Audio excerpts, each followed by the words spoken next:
In St. John, where transit workers are the first casualty of a city scrambling to tighten its belt. St. John Transit has been told to cut spending as the city tries to dig its way out of a major pension deficit. The cuts mean bus drivers and maintenance workers will be getting the axe. The CBC, Sarah Consmo, has the details. Deborah Susie is on the way to her part-time job. A bus trip, she says, can already be an hour-and-a-half ride across town. New service cuts could make that trip longer. I'll probably have to take a taxi or have one of my grown children try to get a drive back and forth, to the area that I'm working, providing home care for an elderly person. So, yeah, it would impact me quite a bit. Mason isn't alone. Many riders we spoke to worry there isn't much room for service reductions.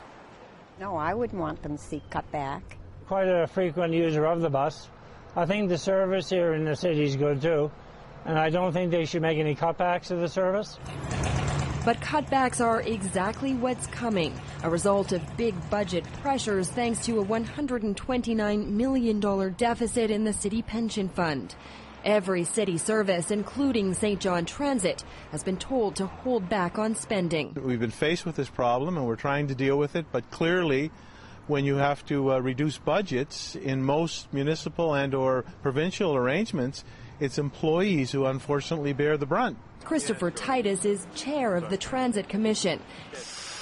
He says some routes will be eliminated, others reduced on evenings and weekends. It will also mean job layoffs. It's not a pleasant task, but it's a task that we have to deal with, and we've gone through every sort of option that we could go through, and this was the only one that we could come up with.